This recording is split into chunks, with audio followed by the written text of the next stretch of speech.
राम जय राम जय जय राम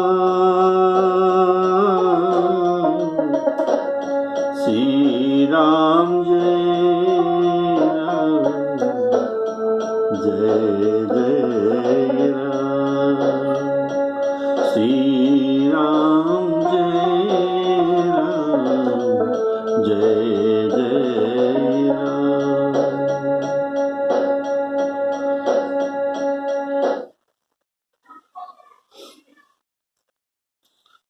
सभी श्रोता बंधुओं को राम राम कहते हुए राम कथा को स्वागत करता। बोलिए सियावर रामचंद्र की जय। पिछले 10 एपिसोड से आप पुष्प वाटिका के प्रसंग सुन रहे थे।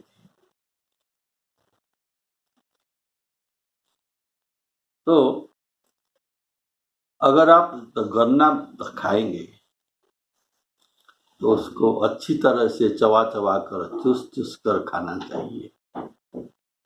इसलिए हर एक शब्द का जो अत्यंत गूढ़ भाव है, ये सबको आपने गन्ना जैसे चबा चबा कर चूस चूस कर खाए। बोलिए सियावर रामचंद्र की जय। तो अभी ये पुष्प वाटिका प्रसंग में जो श्रृंगार युद्ध हुआ था, ये आपको कुछ आभास है। प्रवचन में जब कहा गया है, अभी ये श्रृंगार युद्ध के रहस्य को आप सुन लीजिए। जनक राजा के पुष्प वाटिका एक राजधानी है। वो किसका राजधानी? ना ऋतुराज बसंत का ये राजधानी है, जहां बसंत ऋतु रहे लो भाई। वहां आपने सुना था, चातक कोकिल कीर चकोरा कूजत विहंग नटत कलमोरा। ये सब पक्षी ऋतुराज बसंत के सचिव वर्ग है, मंत्रियों हैं। राजा के पास मंत्री है, वीरो भी रहता है। तो मदन इनका वीर है। सभी राजा के कोष होता है, ये राजा के अंग है। कोष, मंत्री, सैन्य, ये सब राजा के अंग है।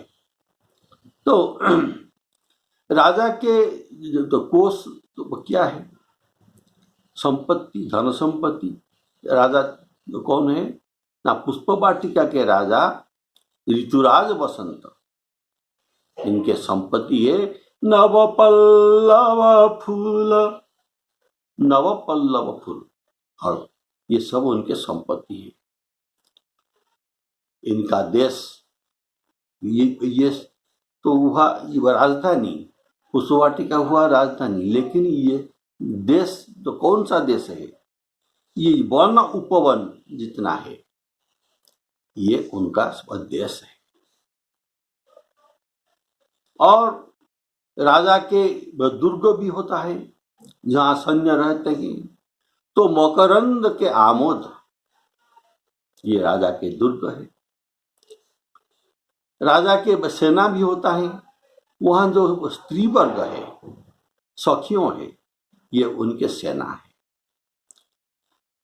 चक्रवर्ती राजकुमार राम और लखन राजधानी पुष्प वाटिका में घुसकर दल फूल फल आदि संपत्ति लूट रहे थे। राजा ऋतुराज मदन को, उनका वीर को आज्ञा देते हैं। सेना के अधिकारी, ये मदन है सेना के अधिकारी, अर्थात वह सेनापति नहीं, तो मदन वीर है। लेकिन सेनापति और सेना के अधिकारी होते हैं किशोरी जी। सेनापति है किशोरी जी।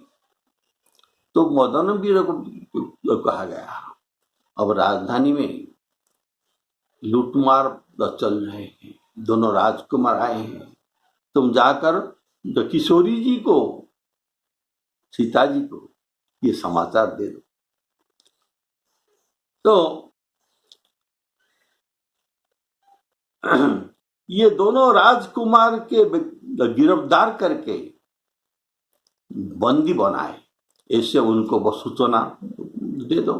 ये खबर मिलने पर सेनापति नीति मर्यादा को पालन करते हुए साम दान दंड भेद, तो पहले ये साम नीति का प्रयोग करती है।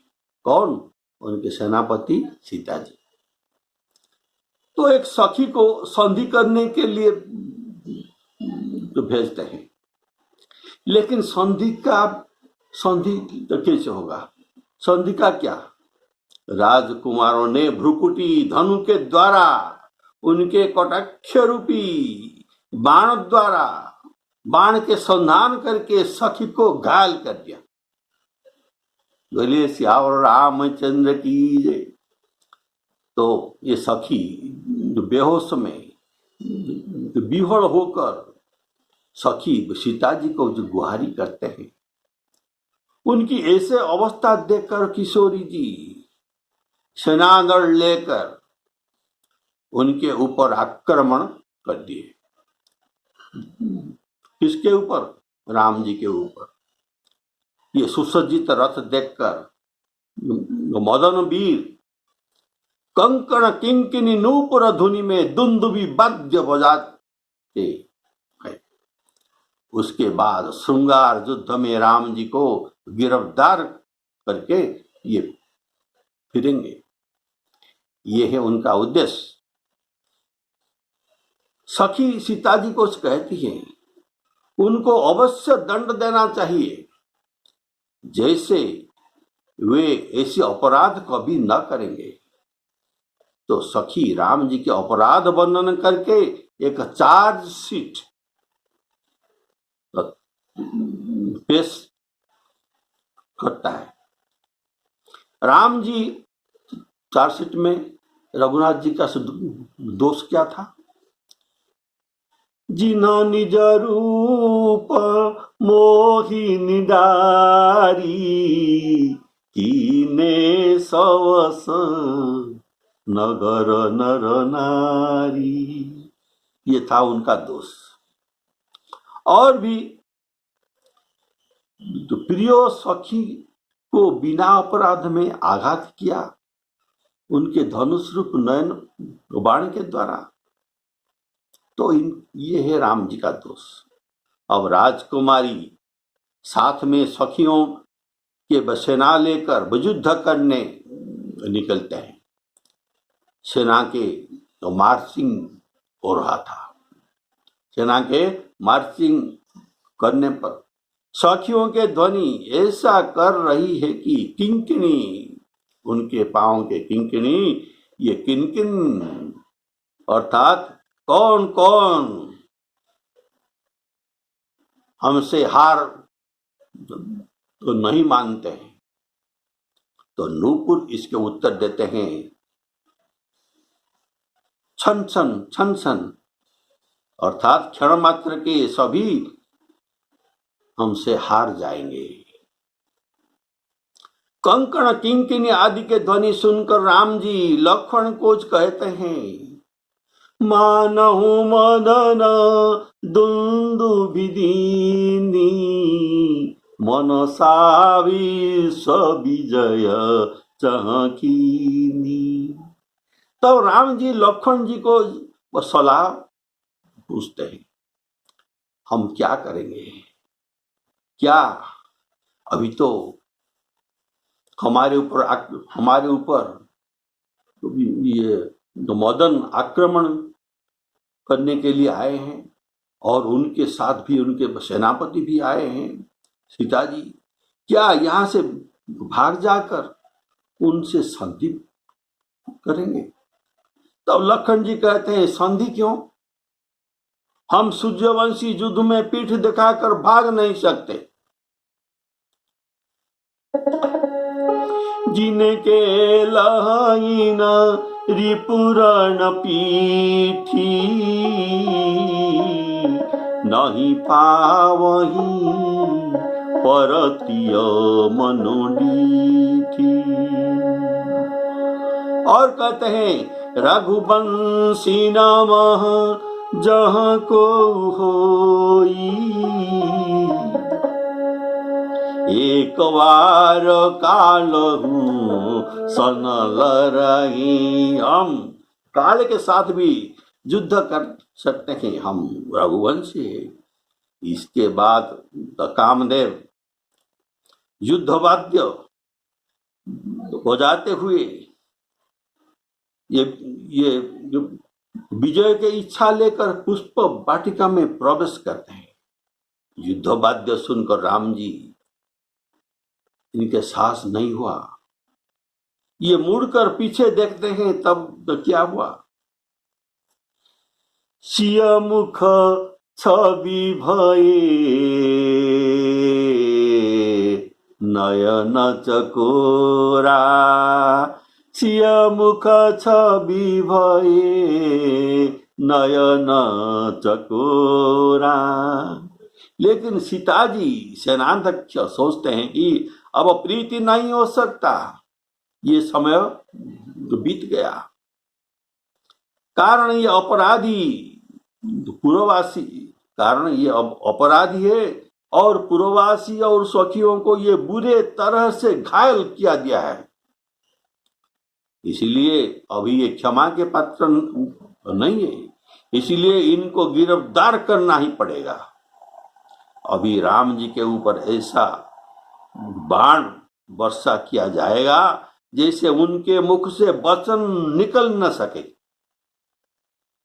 तब ऐसा ही हुआ, राम जी के मुख से वचन तो नहीं निकल रहा था। देखी सम देखी सिय शोभा सुख पावा, हृदय सराहत वचन न आवा, वचन न आवा।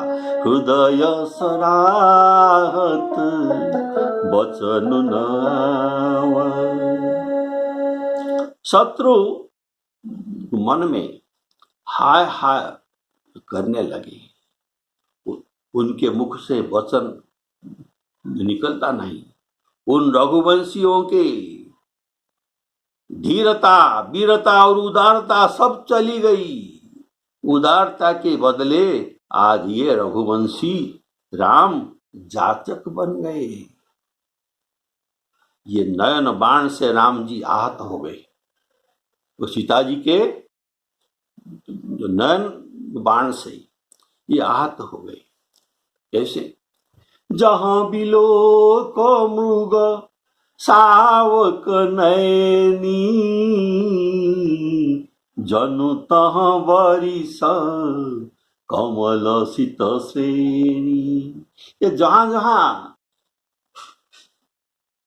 देखते हैं वहां वहां मानो वो श्वेत कमल का बाण वर्षा हो रहे थे।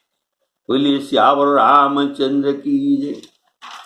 तो राम जी के वीरत्व तो चली गई और वे धैर्यच्युत हो गए।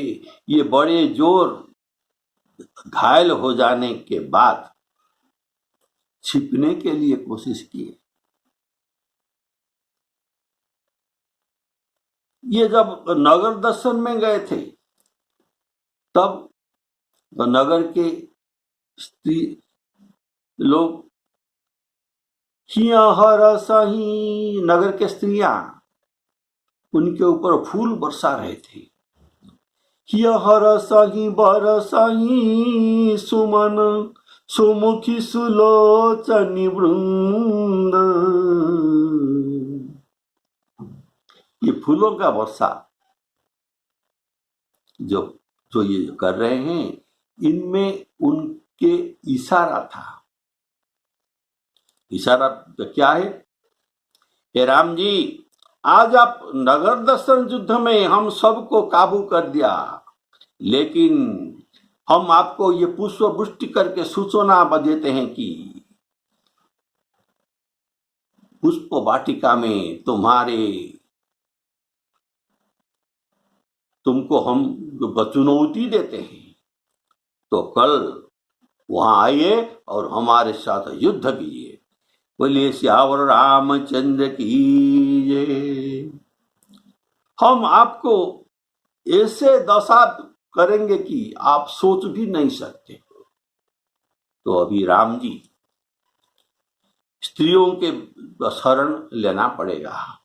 ये बड़ा जोर घायल हो गए हैं सीता जी के पुष्प बाण से। इस डर से ये लता ओट में छिप रहे हैं। सखियों ने इस बात को पता लगा लिया और ये लता ओट में छिपे हुए राम जी को देख लिए। लता ओट तब सखी न लखाए, श्यामल गौर सुहाय सुहाय। श्याम गौर वाले दोनों को देख लिया। ये सखियां आपस में बातचीत करते हैं कि अब ये श्री राम चालाकी करके लता ओट में छिपे हुए हैं। अगर अब इनका बंदी न किया जाए तो ये वहां से भाग सकते हैं। जैसे ये भाग नहीं सकेंगे, उनके ऊपर भयंकर बाण वृष्टि किया जाए। जहां बिलोक मृग सावक नैनी, जनु तह बरिस कमल शीत श्रेणी। तो लता ओट में छिपे हुए राम जी के ऊपर फिर ये पुष्प बाण, कमल पुष्प, श्वेत कमल पुष्प के बाण फिर वृष्टि किया गया। तब ये जो बाण के प्रहार से लता ओट से ये घायल होकर निकल आए। तब गोस्वामी लिखते हैं, लता भवन ते प्रगट भे, ते ही अवसर दऊ भाई। ये प्रकट हो गई। निकसे जनु जुग विमल विधु, जलद पटल बिलगाई। तब सखियों ने उनमें उनको काबू करने का चेष्टा करते हैं। ये निकलने के बाद लता कुंज से उनको काबू करने का चेष्टा करते हैं, किंतु विसरे सखी न अपा। ये सब अपने आप को भूल गए, उनके देह शुद्धि नहीं रहा। इसीलिए ये सीता जी को कहते हैं, हम इनको नहीं निपट सकते हैं। तब सीता जी उनकी ओर देखते हैं, कैसे? न सन मुख दो रघु सिंह निहारे, श्री राम जय राम। तो इसके बाद किशोरी जी उनके ऐसी जगह में कैद करते हैं, राम जी को ऐसी जगह कैद कर देते हैं जैसे ये वहां से भाग न पा सके। तब सीता जी परम प्रेममय मृदु मसी अर्थात शाही कोमल शाही तो तैयार किए और अपने हृदय पटल में इनके श्यामल मूर्ति के चारों चित्रपट अंकित कर दिए। अंकित करके उनको हृदय के भीतर कैद कर दिए, अर्थात बंदी बना दिए। और चलते हैं। इसके बाद ये गिरिजा जी के पूजन में आते हैं। तो संध्या हुआ, संध्या नित्य कर्म करने के बाद श्री राम जी लक्ष्मण जी को कहते हैं, उसी समय चंद्र का उदय हो गया था प्राची दिशि पूर्व दिशा में। तो सीता जी के शोभा को ये वर्णना करते हुए बड़ी भांत बोलिए श्यावर रामचंद्र की जय। और ये वर्णना करते हुए तो बड़ी रात्रि हो गई, वर्णना करते करते बहुत देर हो गई, रात्रि का कुछ प्रहर जो बीत गया। तो ये गुरु जी के पास तो चलते हैं दोनों भाई, मुनि के चरण कमल में प्रणाम करते हैं और आज्ञा पाकर उन्होंने विश्राम किया। राम लक्ष्मण जी आज्ञा पाकर विश्राम करते हैं। श्री राम जी ने गुरु जी के चरण चापने शुरू करने पर, चरण सेवा जो करने जाते हैं, तब गुरु जी बोले कल रास्ता चलने पड़ा था इसलिए कुछ थकान हुई थी, आज कहीं आने जाना को नहीं था इसलिए कुछ थकान भी नहीं है। तो रात भी बहुत हो गया और दोनों जाकर विश्राम कर लो। बोलिए श्यावर रामचंद्र की जय। सिया मुख शशि विधु ब्याज बखानी,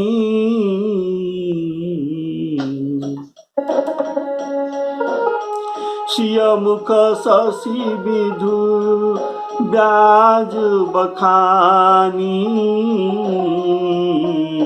गुरु पही चले निशा बड़ी जानी, करी मुनि चरण सरोज प्रणाम, आयसु पाई तीन विश्राम।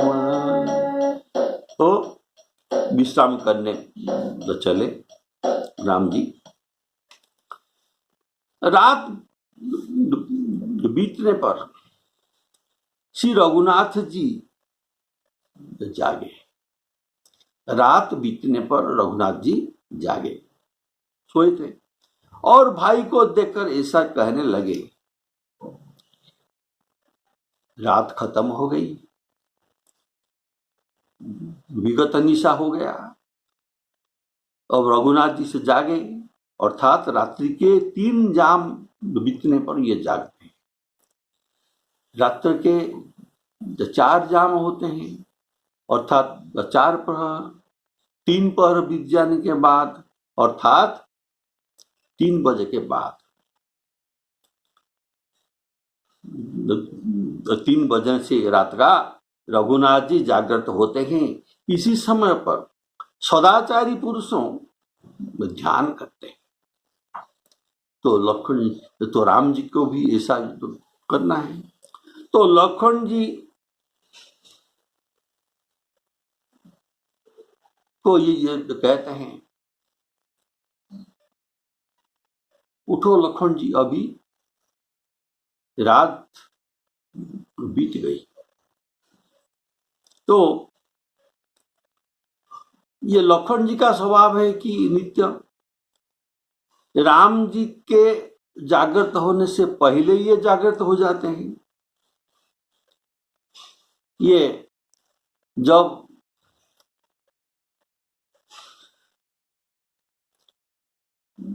मुर्गी कक कक कक बोलता है तब ये उठ जाते हैं। ये इनका अलार्म घड़ी है।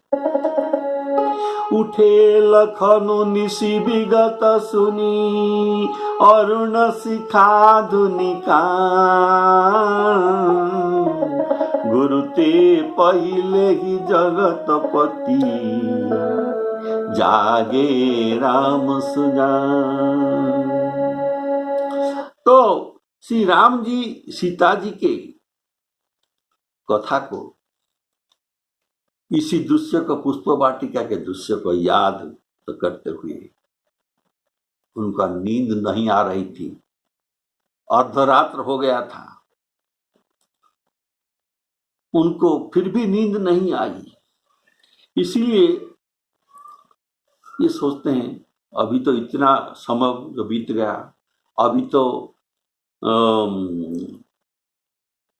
3 पहर जो बीतने वाला है, तो ये थोड़ा, तो ये 3 पहर जो बीतने का प्रतीक्षा कर रहे हैं, कब 3 बजेगा और हम अपना नित्य कर्म शुरू कर देंगे। वो रात भर ये सोए नहीं, इसीलिए 3 पहर तक ये जागृत है। और जब 3 पहर जो बीत गया, ये लखन जी को लेटे हुए थे। देखे, लखन जी रात में सोते नहीं, ये ऐसा ही लेट रहते हैं। क्यों ना, कभी इनका आज्ञा पालन कब जरूरत हो जाएगा, इसलिए ये सोते नहीं, थोड़ा सा लेटते हैं। तब राम जी कहते हैं, लखन अरुणोदय हो गया है, उठ जाइए। कारण राजाओं ने प्रातः काल में उठकर सूर्य दर्शन करते हैं।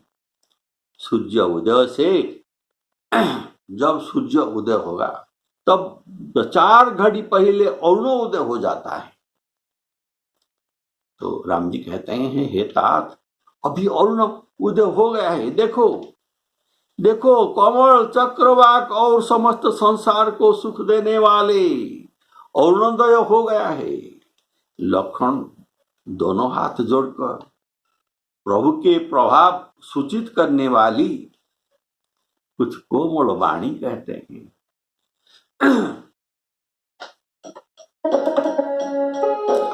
विगत निशा